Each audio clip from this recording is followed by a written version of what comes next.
Hello friends, हर साल तकरीबन 5.5 करोड़ जनता अस्पताल और मेडिकल बिल के खर्चों के कारण बिलो पॉवर्टी लाइन या कहें तो गरीबी रेखा के नीचे आ जाते हैं।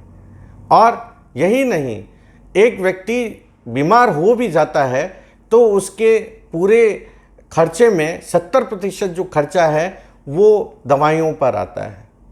और इन महंगी दवाओं के कारण ना तो वो अपना ट्रीटमेंट पूरा कर पाता है और इसके कारण उसके स्वास्थ्य पे बहुत ही दुष्प्रभाव पड़ता है। तो आज मैं आप लोगों से चर्चा करूंगा ब्रांडेड मेडिसिन और generic medicine. Doctor branded medicine ही लिखना क्यों पसंद करते हैं और गवर्नमेंट, स्टेक होल्डर्स और रेगुलेटरी बॉडीज़ को आकर उन्हें क्या करना चाहिए जिससे कि एक बेहतर स्वास्थ्य प्रणाली हमारे देश में बना सके। जब भी कोई नई बीमारी दुनिया में आती है तो उसके इलाज के लिए या नए मेडिसिन के लिए फार्मा कंपनी रिसर्च करती है, पैसा लगाती है और कई समय भी लगाती है, क्योंकि एक रिसर्च मॉलिक्यूल को डेवलप करने के लिए 15 से 20 साल भी लग जाते हैं। और यही नहीं, यदि अगर उस मॉलिक्यूल ने क्लिनिकल फेज़ या रेगुलेटरी फेजेस क्लियर नहीं किए हैं तो वो मार्केट में लॉन्च नहीं हो पाती है। इसलिए फार्मा कंपनी जो रिसर्च करती हैं उनके लिए ये बहुत ही रिस्की बिजनेस होता है, जिसमें समय और पैसा बहुत ज़्यादा लगता है। और यही नहीं, यदि अगर हम देखें तो 5000 रिसर्च मॉलिक्यूल में से केवल 1 या 2 ही रिसर्च मॉलिक्यूल जो है वो रेगुलेटरी या क्लिनिकल फेजेस को पार करती हैं, जिसे कि हम फाइनली ड्रग या मेडिसिन बोलते हैं। और यदि कोई फार्मा कंपनी दवा बना भी लेती है और मार्केट में लॉन्च करती है तो उसे अवार्ड के तौर पर पेटेंट मिलता है, जो कि 20 साल तक वो अपने दवा के मूल्यों को निश्चित कर सकती है। और इसी प्रोडक्ट को पेटेंटेड प्रोडक्ट भी कहा जाता है या रिसर्च प्रोडक्ट कहा जाता है, और आम भाषा में इसे ब्रांडेड मेडिसिन्स भी बोला जाता है। इन फार्मा कंपनीज़ के पेटेंट एक्सपायर होने के बाद में जेनरिक कंपनियां जो हैं वो इन्हीं प्रोडक्ट को जेनरिक वर्जन्स में बनाती हैं, और रिसर्च में कम लागत आने के कारण और कंपटीशन बढ़ने के कारण ये दवाएं सस्ती होती है एक ब्रांडेड मेडिसिन्स के कंपैरिजन में। और यही नहीं, यूएस एफडीए ने भी ये कहा है कि करीबन जेनरिक मेडिसिन जो है वो 80 से 85% आपके ट्रीटमेंट कॉस्ट को कम कर देती है। इसीलिए गवर्नमेंट भी और कई तरह के रेगुलेटरी बॉडीज़ भी ये चाहती है कि वो अपने कंट्री में ज़्यादा से ज़्यादा जेनरिक मेडिसिन्स को मैन्युफैक्चर करे और लोग भी जेनरिक मेडिसिन्स को अपने ट्रीटमेंट में यूज़ करें। जेनरिक मेडिसिन्स और ब्रांडेड मेडिसिन्स में किसी भी प्रकार का फ़र्क नहीं होता है, चाहे तो उनके फॉर्मुलेशंस देख लीजिए, चाहे उनके सॉल्ट देख लीजिए या स्ट्रेंथ देख लीजिए।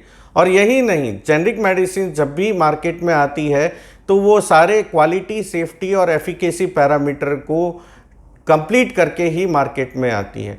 क्योंकि यदि अगर कोई फार्मा कंपनी जेनरिक वर्जन्स बना रही है तो उन्हें बहुत सुनिश्चित करना पड़ता है कि जो भी प्रोडक्ट वो बना रही है वो क्वालिटी पैरामीटर्स पे खरा उतरे। और यही नहीं, यदि अगर कोई भी क्वालिटी इश्यूज़ या जेनरिक मेडिसिन में स्ट्रेंथ को लेके कोई दिक्कत भी है तो फार्मा कंपनी को इसके लिए पनिश भी किया जाता है और बहुत से पेनल्टीज़ भी लगाई जाती है। तो यदि अगर कोई फार्मा कंपनी जेनरिक वर्जन बना भी रही है तो उसे भी ब्रांडेड मेडिसिन्स के कंपैरिजन में क्वालिटी, सेफ्टी और एफिकेसी पैरामीटर को कंप्लीट करना पड़ता है।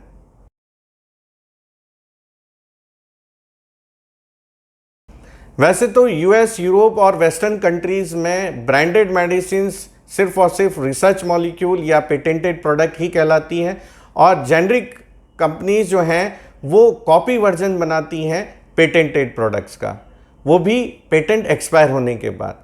लेकिन हमारे देश में एक और वर्जन चलता है जिसे कहा जाता है ब्रांडेड जेनरिक वर्जन। जी हाँ दोस्तों, यदि अगर सिंपल सा पैरासीटामोल कालपोल नाम से भी बेची जाती है और सेम पैरासीटामोल जो है वो डोलो 650 नाम से भी बेची जाती है, इसमें अंतर होता है तो उनके पैकेजिंग का, उनके फॉर्मुलेशंस में या कॉम्बिनेशंस में। लेकिन मोटा मोटी तौर पर देखा जाए तो जेनरिक प्रोडक्ट ही हमें जो है वो ब्रांड के नाम से बेची जाती है, जिसे हम ब्रांडेड जेनरिक वर्जन्स कहते हैं। जहां एक और भारतीय फार्मा उद्योग पूरे विश्व में तीसरे नंबर पे सबसे बड़ी जेनरिक मैन्युफैक्चरर के रूप में उभर के आई है, वहीं दूसरी ओर एक ऐसी विडंबना भी है कि यदि अगर आप डॉक्टर का पर्चा लेके केमिस्ट के पास जाएंगे तो वो सिरे से इन दवाओं के बारे में या फिर जेनरिक वर्जन्स के बारे में मना कर देगा। और इसका कारण ये है कि डॉक्टर्स अधिकतर ब्रांडेड मेडिसिन लिखना ही प्रीफर करते हैं। और इसी के चलते अभी अगस्त के महीने में आपने ये भी देखा होगा कि नेशनल मेडिसिन कमीशन ने भी एक अमेंडमेंट लेकर आई थी, जिसमें सभी डॉक्टर जो हैं वो जेनरिक वर्जन ही लिख पाएँ। लेकिन मेडिकल प्रोफेशन के प्रेशर के कारण या कहें तो फार्मा कंपनी के प्रेशर के कारण इस अमेंडमेंट को अभी के लिए स्थगित भी कर दिया गया। डॉक्टर्स जेनरिक मेडिसिन लिखने से परहेज इसलिए करना चाहते हैं क्योंकि जो ट्रीटमेंट डिसीजन पावर है वो कहीं केमिस्ट के हाथों नहीं चला जाए। जी हाँ दोस्तों, जैसा कि मैंने आपको बताया कि जेनरिक वर्जन्स ड्रग्स जो हैं वो सारे के सारे सॉल्ट नेम से आती हैं, ना कि कंपनी नेम से आती हैं या ब्रांडेड जेनरिक नेम से आती हैं। तो यदि अगर डॉक्टर ने पैरासीटामोल लिखा है तो केमिस्ट जो है वो अपने कमीशंस या कहें जिसमें उसे लाभ है उसी तरह के प्रोडक्ट्स या जेनरिक प्रोडक्ट्स जो है वो पेशेंट को देगा। और यही नहीं, इसके चलते हो सकता है जो पेशेंट को उस ट्रीटमेंट का लाभ मिलना चाहिए वो उसे नहीं मिल पाएगा। तो यहाँ पे जो डिसीजन प्रोसेस या कहें डिसीजन पावर जो है वो डॉक्टर से नहीं होकर केमिस्ट के पास में चली जाएगी, जिसके कारण डॉक्टर्स जो हैं वो जेनरिक मेडिसिन को लिखने से परहेज करते हैं। तो यहाँ ज़रूरत है कि सरकार, हेल्थ केयर प्रोफेशनल्स और रेगुलेटरी बॉडीज़ एक साथ आएँ और ये सुनिश्चित करें कि जितनी भी जेनरिक दवाएं मैन्युफैक्चर हो रही हैं या मार्केट में उपलब्ध हो रही हैं वो बायोएबिलिटी और बायोक्लेंस जैसी स्टैंडर्ड्स को फॉलो करें। और तभी हम ये कह सकते हैं कि हर दवा जो कि पेशेंट्स के लिए ज़रूरी है, सस्ती दवा और क्वालिटी के साथ में उपलब्ध करा सकते हैं। और इसी के चलते कई राज्यों में सरकारों ने जन औषधि केंद्र खोले हैं जहां पर सस्ती से सस्ती जेनरिक दवा उपलब्ध हैं और कोई भी पेशेंट्स वहां पे जाकर इन सभी दवाओं के जेनरिक वर्जन्स को खरीद सकती हैं। तो आपको वीडियो अच्छा लगा होगा, जानकारी अच्छी लगी होगी और इसी तरह के वीडियो अगर आप देखना चाहते हैं तो प्लीज़ शेयर करिए, लाइक करिए। Thank you.